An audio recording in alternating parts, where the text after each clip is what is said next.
दोस्तों, आज हम आपको सुनाने जा रहे हैं 11वीं शरीफ गौसे पाक रहमतुल्लाह अलैहि की मज़ार का एक ऐसा किस्सा जहां एक नेक जवान लड़की जानवर बन गई।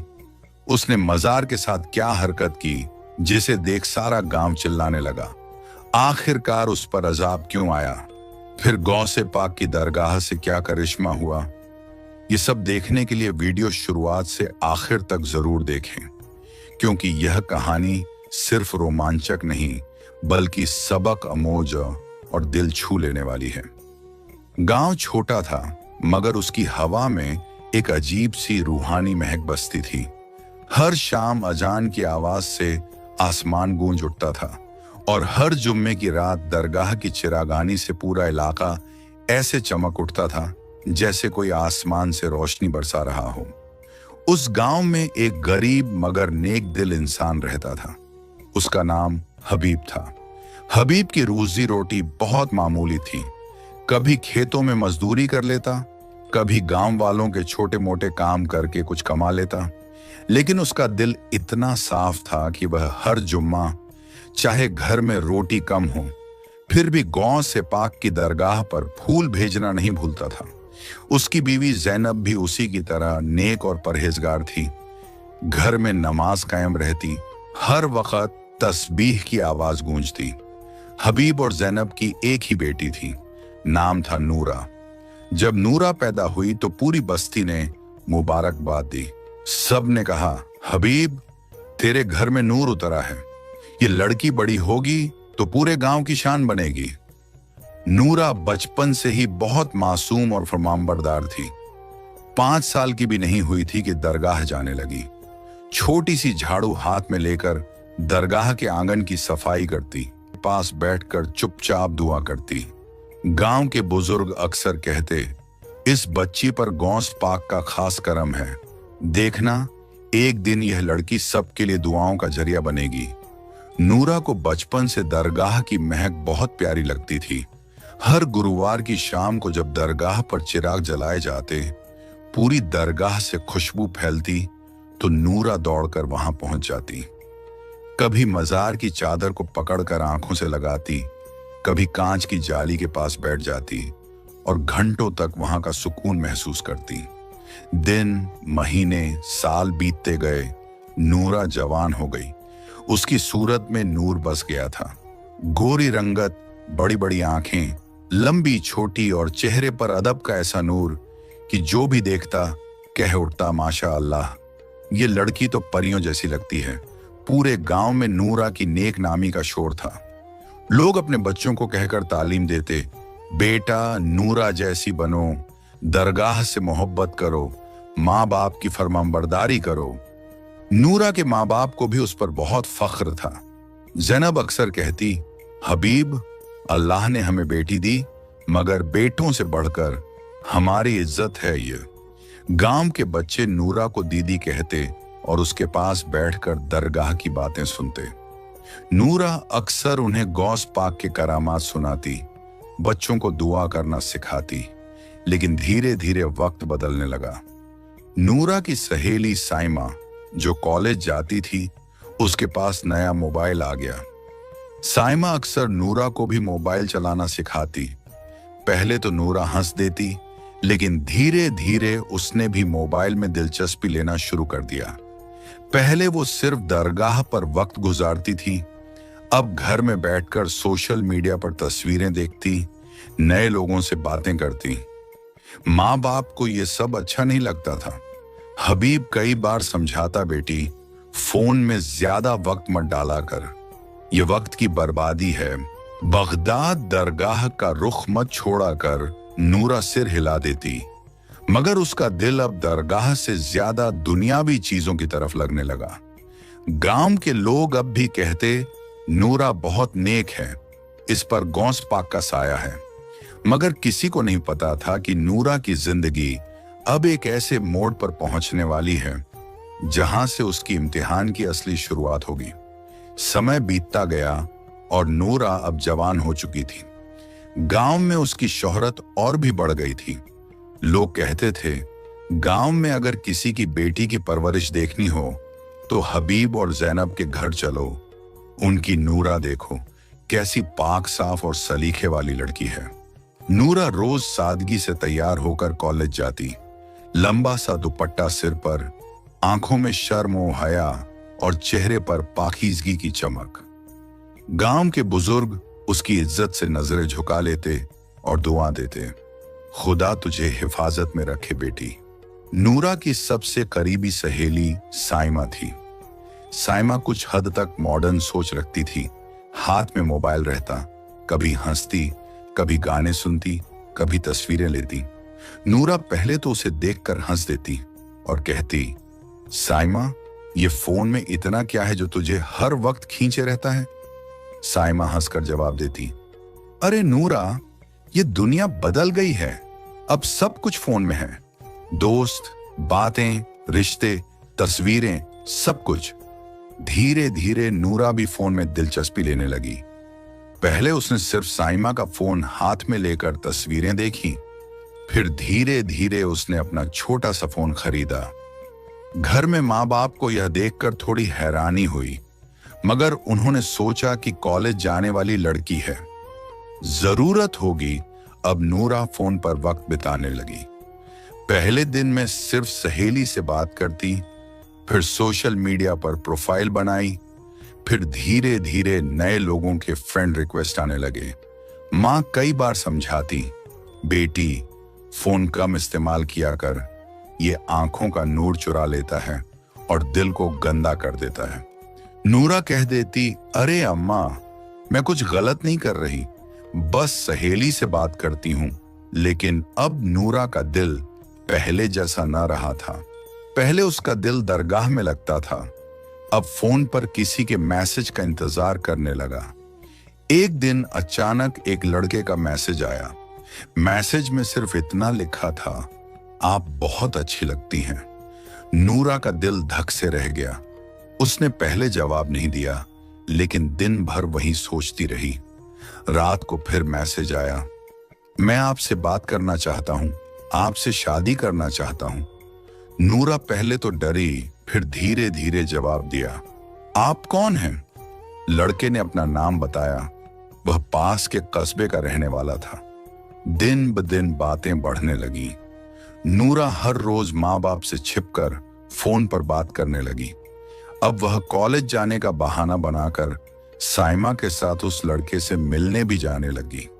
पहली बार मिलने के बाद उसका दिल और भी बेचैन रहने लगा। घर आते ही वह कमरे में जाकर दरवाजा बंद कर लेती और घंटों फोन पर बातें करती। माँ ने नोटिस किया और एक दिन प्यार से कहा, बेटी, तू आजकल दरगाह नहीं जाती, क्या हुआ? नूरा ने झूठ बोला, अरे अम्मा, मैं जाती हूँ, बस आज थक गई थी। माँ ने फिर भी समझाया, बेटी, दरगाह का रुख कभी मत छोड़ना। ये सब मोहब्बतें और दुनियावी बातें सब धोखा हैं। गौस पाक की नजर में रहोगी तो बख्त खुलेंगे। नूरा बस सर हिला देती, लेकिन अब उसका दिल एक और ही दुनिया में खो चुका था। धीरे धीरे नूरा का दरगाह जाना कम होने लगा। उसकी मासूमियत धीरे धीरे बदलने लगी। उसकी रातें लंबी हो गईं और दिन छोटे। उसका दिल अब हर रोज उस लड़के से मिलने को बेचैन रहने लगा। यही वह वक्त था जब नूरा की जिंदगी का सबसे बड़ा मोड़ आने वाला था, जिसका असर न सिर्फ नूरा पर बल्कि पूरे गांव पर पड़ने वाला था। अब नूरा की जिंदगी का असली इम्तिहान शुरू हो चुका था। दिन पर दिन उसका दिल उस लड़के के लिए बेचैन होने लगा था। अब वह हर रोज कॉलेज जाने का बहाना बनाकर अपने घर से निकलती। कभी सहेली साइमा को साथ ले जाती, कभी अकेले निकल जाती। माँ बाप को कह देती कि अम्मा, आज लैब का पीरियड है, देर से आऊंगी। और साइमा से कहती, चलो आज उसी जगह चलते हैं जहां वो हमें मिलने बुला रहा है। और फिर दोनों सहेलियां कॉलेज का रास्ता छोड़कर उस लड़के के घर के पास चली जाती। नूरा का दिल अब हर रोज उसी के ख्वाब देखने लगा था। रात को भी नींद न आती। फोन हाथ में लेकर देर रात तक बातें करती, कभी हंसती, कभी रोती, कभी कहती, मुझे तुमसे निकाह करना है। और लड़का भी मीठे मीठे वादे करता, बस थोड़े दिन और सब ठीक हो जाएगा, फिर मैं तुम्हें अपने घर ले जाऊंगा। धीरे धीरे नूरा के कदम गुनाह की तरफ बढ़ने लगे थे। पहले सिर्फ फोन पर बातें, फिर मिलने जुलने, फिर हाथ पकड़ना, और अब नूरा को उस गुनाह का डर भी नहीं रहा जो पहले सुनकर उसका दिल कांप जाता था। अब उसे लगता था कि अल्लाह गफूर और रहीम है, सब माफ कर देगा। माँ बाप को नूरा के बदलते अंदाज का एहसास होने लगा था। माँ एक दिन उसके पास बैठी और बोली, बेटी, तेरा चेहरा बदल गया है। पहले तेरे चेहरे पर नूर था, अब मुझे तेरी आंखों में बेचैनी दिखती है। बता सच क्या है? नूरा ने गुस्से में आकर कहा, अम्मा, आप हर बात पर शक क्यों करती हैं? मैं बस पढ़ाई करती हूं और कुछ नहीं। मां चुप हो गई, मगर दिल में बेचैनी बढ़ती चली गई। इधर नूरा की मोहब्बत और गहरी होती जा रही थी। अब वह हर रोज मिलने लगी थी। अब उसे दरगाह की याद नहीं आती थी। कभी मां कहती, बेटी, आज 11वीं शरीफ की फातिहा है, चल दरगाह चलते हैं। तो नूरा कहती, अम्मा आप जाइए, मुझे कॉलेज का प्रोजेक्ट पूरा करना है। धीरे धीरे नूरा की जिंदगी में गुनाह का अंधेरा उतर आया था, मगर वह इस अंधेरे को रोशनी समझने लगी थी। उसे लगता था कि वह सच्ची मोहब्बत कर रही है और मोहब्बत गुनाह नहीं होती। लेकिन नूरा ये भूल गई थी कि मोहब्बत अगर हराम की हदें पार कर जाए तो वह मोहब्बत नहीं बल्कि फितना बन जाती है। और फिर वह दिन भी आया जब नूरा ने पहला बड़ा झूठ बोला। 11वीं शरीफ का महीना था। पूरे गांव में रौनक थी। दरगाह पर चादरें चढ़ाई जा रही थीं। लंगर का इंतजाम था। नूरा की मां ने कहा, बेटी, आज हम सबको दरगाह पर रहना है। यह दिन बहुत बरकत का है, गौस पाक के फजाइल का दिन है। नूरा ने कहा, अम्मा, मैं बस साइमा के साथ मेले देखने जा रही हूं, थोड़ी देर में आ जाऊंगी। मां ने प्यार से समझाया, बेटी, आज के दिन मेला नहीं, दरगाह में बैठना चाहिए, चल मेरे साथ। लेकिन नूरा का दिल अब दरगाह नहीं बल्कि उस लड़के के पास था। उसने मां को धोखा दिया। मेले का बहाना बनाकर अपने कपड़े अच्छे से पहने चुपचाप घर से निकली और अपनी सहेली के साथ उस लड़के के घर चली। जब वह उसके घर पहुंची तो वह लड़का मुस्कुराकर बोला, आज तो तुम बहुत खूबसूरत लग रही हो, जैसे कोई दुल्हन आई हो। नूरा का दिल धड़कने लगा। वह सब कुछ भूल गई। मां की बातें, दरगाह की बरकत, 11वीं शरीफ की रात का आदर, सब कुछ पीछे छोड़ दिया। उसने उस गुनाह की हद पार कर दी जिसे सुनकर उसका दिल कभी कांप जाता था। मगर फिर भी उसने अपने आप को रोका नहीं। उसने लड़के का हाथ पकड़ा, बेडरूम में गई। दोनों एक दूसरे में इतना खो गए कि वो जिना कर गए। सुबह हो गई। सुबह वो लड़के के साथ उसके बेड पर बिना कपड़ों के पड़ी थी। उसको गलती का एहसास तक नहीं था। गुनाह की हद पार कर दी। फिर वो वहां से निकली। मां घर में परेशान थी। फजर की नमाज के बाद वो बाहर बैठी थी या गौस पाक सब खैर हो। उतने में नूरा घर आई। जब वह घर लौटी तो मां ने पूछा, बेटी कहां थी? नूरा ने सख्त लहजे में कहा, अम्मा, मैं जहां भी जाऊं आपसे मतलब नहीं होना चाहिए। मैं अब बच्ची नहीं हूं। मां का दिल कांप गया। वह रोते हुए कहने लगी, बेटी, मां बाप से ऐसे बात नहीं करते। अल्लाह के वालियों के साए में रहने वाली बेटी ऐसा नहीं बोलती। लेकिन नूरा की आंखों में अब मोहब्बत का नशा था। वह अपने गुनाह को भी मोहब्बत समझ रही थी और उसे इस बात का इल्म नहीं था कि अब उसके गुनाह का हिसाब शुरू हो चुका है। अब उसका इम्तिहान बहुत बड़ा होने वाला है। और यहीं से उस पर अजाब के पहले बादल मंडराने लगे थे। मगर नूरा को इसका अंदाजा भी नहीं था। दिन गुजरते गए मगर नूरा का हाल अब और बिगड़ने लगा था। पहले वह हफ्ते में 1-2 बार उस लड़के से मिलती थी। अब हर रोज किसी न किसी बहाने घर से निकल जाती थी। कभी कहती कॉलेज का प्रोजेक्ट है, कभी सहेली की तबीयत खराब है, कभी बाजार से किताबें लेनी हैं, और माँ बाप बेचारगी से उसे देखते रहते। माँ का दिल हर रोज बैठता जा रहा था, लेकिन नूरा अब माँ बाप की बात सुनने को भी तैयार नहीं थी। रात को जब सब सो जाते, नूरा चुपचाप कमरे में जाती, दरवाजा बंद करती और घंटों फोन पर बातें करती। कभी हंसती, कभी रोती, कभी कहती, मुझे तुमसे बहुत मोहब्बत है, मैं तुम्हारे बिना नहीं रह सकती। लड़का भी मीठी मीठी बातें करता, बस थोड़ा सब्र करो, मैं तुम्हें अपनी दुल्हन बना लूंगा। इन बातों ने नूरा को मोहब्बत के नशे में पागल कर दिया था। अब उसे गुनाह का डर नहीं रहा। वह नापाक होकर भी दरगाह जाती, चादर चढ़ाती, फातिहा पढ़ती, लेकिन उसके दिल से अब वह डर निकल चुका था जो कभी उसे रोकता था। एक दिन मां ने उसे कमरे में फोन पर हंसते हुए पकड़ लिया। मां ने फोन छीन लिया और गुस्से में बोली, बेटी, ये क्या कर रही है? तूने हमारी इज्जत मिट्टी में मिला दी, दरगाह का रुख छोड़ दिया, गौस पाक के साए से दूर हो गई, तू गुनाह में डूब रही है। नूरा गुस्से से लाल हो गई और चिल्लाकर बोली, अम्मा, आप मेरी जिंदगी में दखल क्यों देती हैं? मैं जो चाहूंगी वो करूंगी, आप मुझे रोकने वाली कौन होती हैं? मां की आंखों से आंसू गिरने लगे।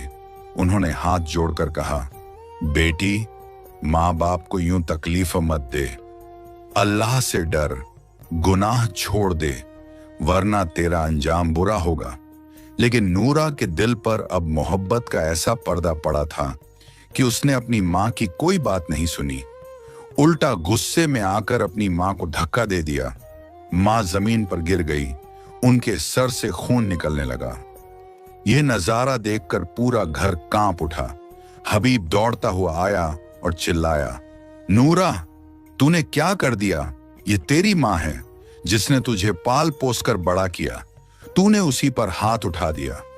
मां दर्द से कराह रही थी, खून बह रहा था, लेकिन उन्होंने आसमान की तरफ देखा और कहा, या गौ से पाक, अगर मेरी बेटी गुनाह में डूब चुकी है तो इसे सही राह दिखाइए, इसे कोई सबक दीजिए। जैसे ही यह दुआ मां के मुंह से निकली, पूरे घर में एक अजीब सी हलचल हुई। दरगाह की तरफ से एक तेज रोशनी उठी, आंगन में जैसे बिजली कौंध गई और नूरा का जिस्म कांपने लगा।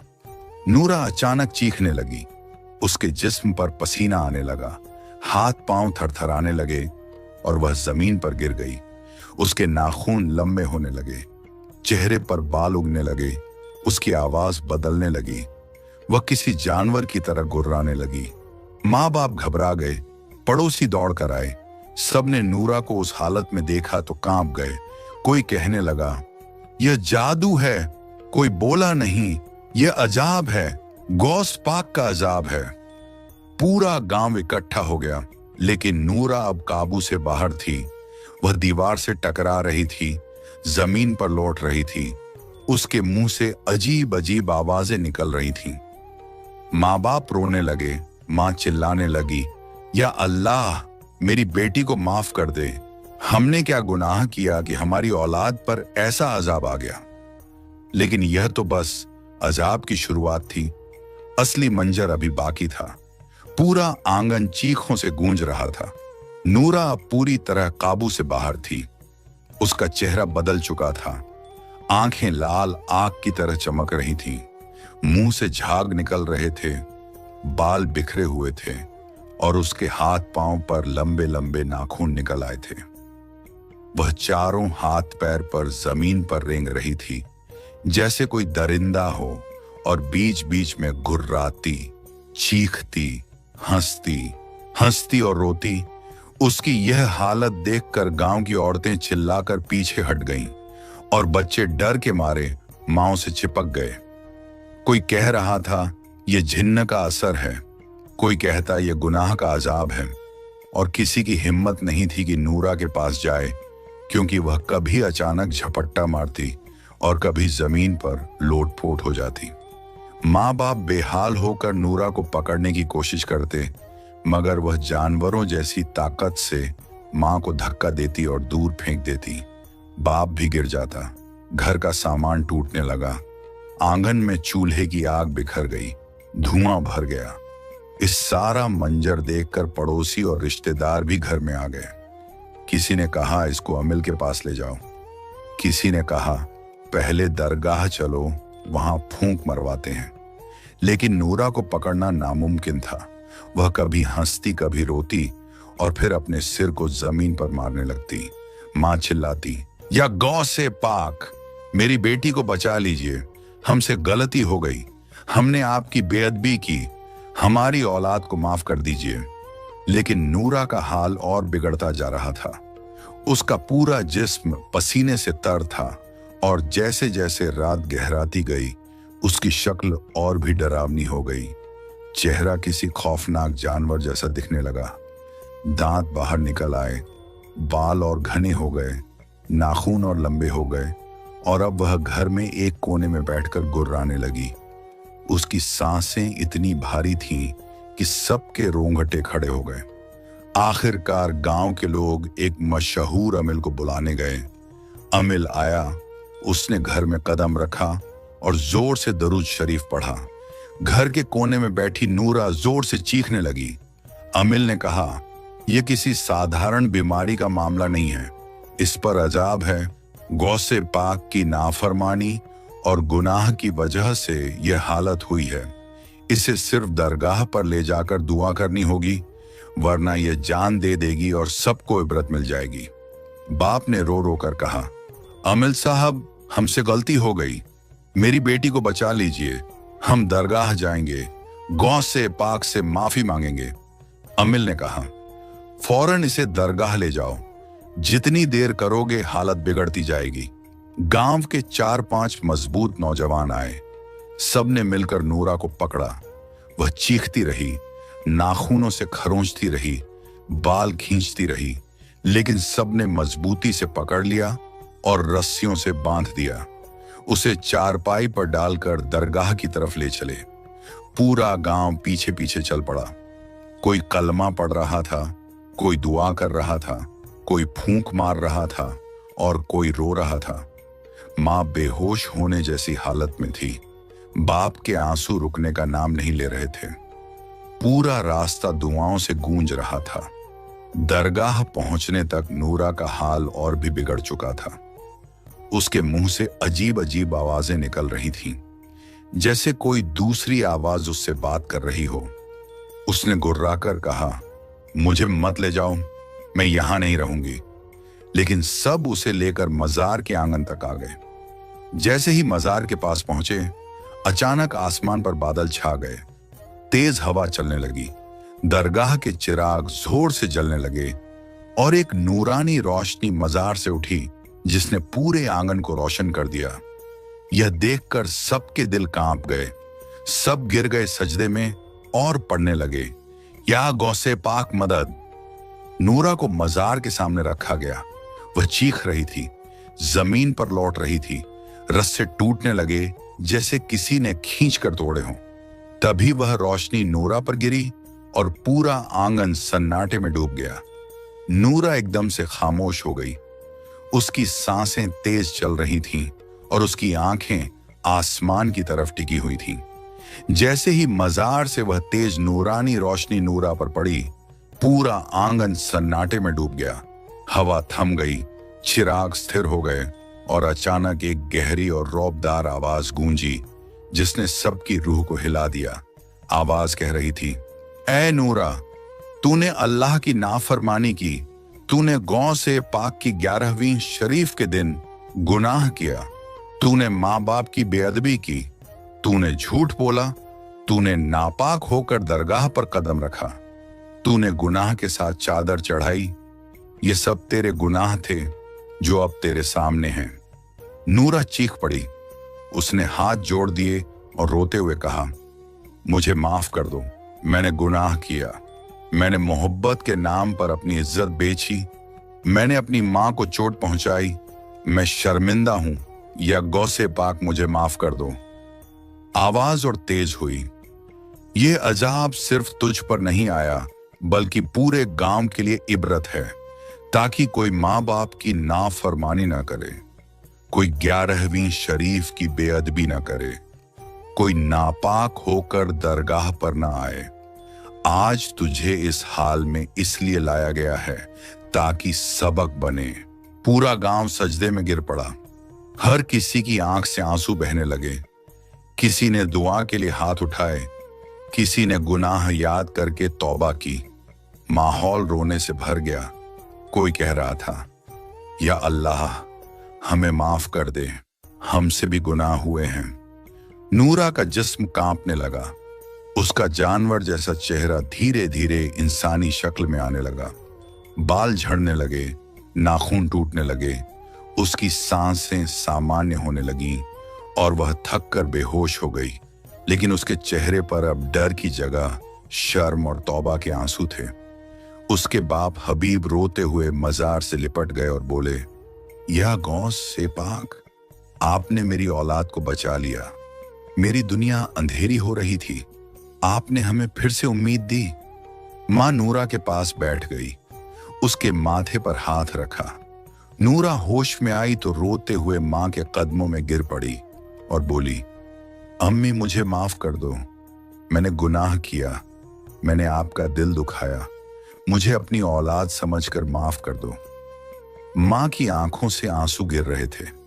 उन्होंने बेटी को सीने से लगा लिया और कहा, बेटी हम तुझे माफ करते हैं, लेकिन अब तुझे तौबा करनी होगी, अपनी जिंदगी बदलनी होगी, फिर से नेक बनना होगा। गांव के लोग भी बोले, ये हमारी आंख खोलने के लिए काफी है।